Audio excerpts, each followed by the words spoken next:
Hello viewers, how are you? আশা করি সবাই ভালো আছেন। আজকে আমরা ইংরেজি গ্রামারের খুবই গুরুত্বপূর্ণ দুটো টপিক নিয়ে আলোচনা করব। আজকে আমাদের আলোচনার বিষয় হচ্ছে জিরান্ড এবং ইনফিনিটিভ। জিরান্ড এবং ইনফিনিটিভ নিয়ে আলোচনা করার আগে আমরা কিছু সেন্টেন্স দেখে আসি। Stop to write, stop writing. এখানে স্টপ টু রাইট এটা ইনফিনিটিভ ব্যবহার করা হয়েছে, এখানে স্টপ রাইটিং এখানে জিরান্ড ব্যবহার করা হয়েছে। অ্যাকচুয়ালি আমরা স্টপের পরে জিরান্ড ব্যবহার করব নাকি ইনফিনিটিভ ব্যবহার করব? He forgot bringing his pan, he forgot to bring his pan. এখানে ফরগটের পরে ব্রিংিং জিরান্ড ব্যবহার করা হয়েছে এবং আরেকটি বাক্যে ফরগটের পর টু ব্রিং ইনফিনিটিভ ব্যবহার করা হয়েছে। অ্যাকচুয়ালি আমরা ফরগটের পরে জিরান্ড ব্যবহার করব নাকি ইনফিনিটিভ ব্যবহার করব? I avoid to meet a bad mannered person। এখানে অ্যাভয়েড এর পর টু মিট ইনফিনিটিভ ব্যবহার করা হয়েছে এবং পরবর্তী বাক্যটিতে avoid meeting a bad mannered person, এখানে অ্যাভয়েড এর পর মিটিং বা জিরান্ড ব্যবহার করা হয়েছে। আমরা অ্যাকচুয়ালি শুদ্ধভাবে বলতে হলে এখানে জিরান্ড ব্যবহার করব নাকি ইনফিনিটিভ ব্যবহার করব, এই বিষয়গুলো জানতে হলে ভিডিওটির শেষ পর্যন্ত দেখতে হবে। আর জিরান্ড এবং ইনফিনিটিভের ব্যবহার ঠিকভাবে না জানলে অ্যাকচুয়ালি ইংরেজি গ্রামার জানা অসম্পূর্ণ থেকে যাবে। সো ভিডিওটি সম্পূর্ণ দেখবেন এবং মনোযোগ সহকারে দেখবেন। যারা এখনো আমার চ্যানেলটি সাবস্ক্রাইব করেননি, প্লিজ সাবস্ক্রাইব মাই চ্যানেল। ওকে, এখন আমরা আলোচনা করব জিরান্ড এবং ইনফিনিটিভ। প্রথমেই জিরান্ড কাকে বলে? A gerund is that form of the verb which ends in ing and has the force of a noun and a verb. gerund এমন একটি ভার্ব যেটা ing দিয়ে শেষ হয় এবং এটার মধ্যে নাউন এবং ভার্ব দুটোরই কোয়ালিটি আছে। আমরা একটু দেখি। ভার্ব প্লাস ing কে gerund বলবো। জিরান্ডের মধ্যে ভার্ব ও নাউন উভয়ের কোয়ালিটি আছে। For example, taking nutritious food is good for health. এখানে টেকিং এটি জিরান্ডের ব্যবহার করা আছে, এটি একই সময় এটি ভার্ব এবং এটি নাউন, দুটো কোয়ালিটি এখানে আছে এবং এটি সাবজেক্ট হিসেবে বসছে, এটি জিরান্ড। ওকে, ইউজ অফ জিরান্ড, আমরা কোথায় কোথায় জিরান্ড ব্যবহার করব? সাবজেক্ট অফ এ ভার্ব, একটি ভার্বের সাবজেক্ট হিসেবে জিরান্ড ব্যবহার করতে পারবো আমরা। যেমন swimming is a good exercise, swimming is a good exercise, এখানে সুইমিং এটা সাবজেক্ট হিসেবে বসছে জিরান্ড। Sleeping is necessary to our life, sleeping is necessary to our life, sleeping এটি জিরান্ড সাবজেক্ট হিসেবে বসছে এবং জিরান্ড অবজেক্ট অফ এ ভার্ব, ভার্বের অবজেক্ট হিসেবে বসতে পারে। যেমন I enjoy swimming in the river, enjoy ভার্বের পরে এখানে সুইমিং ভার্বের সাথে আইএনজি দেওয়া আছে। হি স্টপড রাইটিং, এখানে স্টপড এর পর রাইটিং আমরা জিরান্ড ব্যবহার করেছি, writing. Okay, complement of a verb, gerund একটি ভার্বের কমপ্লিমেন্ট হিসেবে বসতে পারে। যেমন what he likes most is playing cricket, এনে প্লেইং এটা জিরান্ড বসছে কমপ্লিমেন্ট হিসেবে। His habit was wasting time, এখানে ওয়েস্টিংটাও ভার্বের কমপ্লিমেন্ট হিসেবে বসছে এবং এটি gerund. Object of a preposition, gerund একটি প্রিপোজিশনের অবজেক্ট হিসেবে বসতে পারে। যেমন she is fond of reading novels, এখানে অফ এর পরে ভার্বের সাথে আইএনজি যুক্ত হয়েছে, মানে এটি জিরান্ড হয়েছে।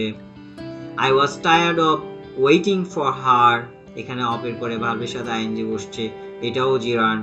ওকে, জিরান্ড can be used as a compound noun, compound noun হিসেবেও জিরান্ড বসতে পারে। যেমন এই স্টিক ফর ওয়াকিং, এটাকে আমরা জিরান্ড ব্যবহার করে সংক্ষেপে বলতে পারি a walking stick. Okay, a pan for frying, এটাকে আমরা সংক্ষেপে বলতে পারি এ ফ্রাইং প্যান। ওকে, জিরান্ডের আগে নাউন অথবা প্রনাউনের পরিবর্তে তাদের পসেসিভ বসে, এই রুলসটা খুবই গুরুত্বপূর্ণ। এটা বিভিন্ন পরীক্ষায় এখান থেকে প্রশ্ন আসে। যেমন I hope you will excuse me leaving early, excuse me leaving early, এখানে এক্সকিউজের পর আমরা অবজেক্ট হিসাবে মি বসিয়েছি, কিন্তু জিরান্ড আমাদের রুলস বলছে যে জিরান্ডের আগে মি বসবে না, পসেসিভ দিতে হবে। তার মানে সঠিক বাক্যটি হচ্ছে I hope you will excuse my leaving early. My leaving early, my এটা পসেসিভ হিসেবে বসছে, কারণ কি পরবর্তীতে জিরান্ড আছে লিভিং, তাহলে জিরান্ডের আগে কি দিতে হবে, ভার্ব পসেসিভ দিতে হবে, মানে ভার্বের সাথে আইএনজি যেটাকে আমরা এখানে জিরান্ড বলছি তার আগে ভার্ব পসেসিভ ব্যবহার করতে হবে। Okay, the teacher insisted on the students studying, এখানে স্টাডিং জিরান্ডের আগে স্টুডেন্টস একটা অ্যাপোস্ট্রোফ ব্যবহার করা হচ্ছে, এটি হচ্ছে জিরান্ড। স্টাডিং জিরান্ডের আগে আমরা পসেসিভ দিব। Okay, all depends on her passing the examination, এখানে আমরা হার ব্যবহার করছি পসেসিভ, কেন, কারণ পাসিং এটি জিরান্ড দেয়া আছে, তার আগে আমাদেরকে পসেসিভ দিতে হবে। তাহলে এই রুলসটা কি, এই রুলসটা হচ্ছে জিরান্ড দেয়া থাকলে তার আগে আমরা পসেসিভ ব্যবহার করব, নাউন প্রোনাউনের পসেসিভ ব্যবহার করব। ওকে, এখানে আমরা এই যে লিভিং এর আগে মি না লিখে আমাদেরকে কি লিখতে হয়েছে, মাই লিখতে হয়েছে। ওকে, টু প্লাস ভার্বের প্রেজেন্ট ফর্মকে ইনফিনিটিভ বলে, টু প্লাস ভার্বের প্রেজেন্ট ফর্মকে ইনফিনিটিভ বলে। জিরান্ডের মতো ইনফিনিটিভও বাক্যের সাবজেক্ট ও অবজেক্ট হিসাবে ব্যবহৃত হতে পারে, জিরান্ডের মতো এটিও সাবজেক্ট অবজেক্ট হিসেবে বসতে পারে, যেমন to walk is good for health, to walk এটি ইনফিনিটিভ, এই বাক্যটি সাবজেক্ট হিসেবে বসছে। He likes to use Facebook, to use এখানে ইনফিনিটিভটি অবজেক্ট হিসেবে বসছে। To find fault easy, to find fault, এই টু ফাইন্ড এটি ইনফিনিটিভ হিসেবে বসছে এবং এটি বাক্যটি subject, to find fault is easy. Okay, নিম্নলিখিত ভার্বগুলোর পরে জিরান্ড বসবে। এখন আমরা কিছু ভার্ব দেখাবো যে ভার্বগুলোর পরে কখনো ভুল করে টু প্লাস ভার্ব দেওয়া যাবে না, অবশ্যই ভার্ব প্লাস আইএনজি বা জিরান্ড দিতে হবে। যেমন ভার্বগুলো কি কি, admit, appreciate, avoid, consider, deny, enjoy, finish, practice, quit, regret, risk, stop, mind, complete, delay, discuss, keep, mention, miss, postpone, recall, recommend, suggest, tolerate, understand, cannot help, report, resent, resume, resist, recollect, loathe, imagine, pardon, escape, defer, excuse। এই যে ভার্বগুলো লেখা আছে, এই ভার্বগুলোর পরে অবশ্যই জিরান্ডের ব্যবহার করতে হবে, টু প্লাস ভার্ব দেওয়া যাবে না। এই ভার্বগুলো মনে রাখতে হবে, মুখস্থ করতে হবে, বারবার পড়তে হবে, তাহলে এমনিতেই মনে থাকবে। কয়েকবার পড়তে হবে বা দেখতে হবে ভিডিওটি এবং চর্চা করতে হবে, ভার্বগুলো মনে রাখতে হবে। তাহলে এই ভার্বগুলোর পরে জিরান্ড মানে ভার্ব প্লাস আইএনজি বসবে। ওকে, যেমন উই এনজয়েড ওয়াচ বার্ডস, এটা আনসার কি হবে, we enjoyed watching birds. Tom admitted steal the jewel, এটা আনসার হবে stealing. He is considering to buy a car, এটার আনসার হবে he is considering buying a car। Okay, to এর পরে ভার্বের প্রেজেন্ট ফর্ম বসে, এটা আমরা সবাই জানি যে টু এর পরে ভার্বের প্রেজেন্ট ফর্ম বসে, কিন্তু নিম্নলিখিত ভার্বগুলোর পরে টু থাকলেও ভার্ব প্লাস আইএনজি হবে।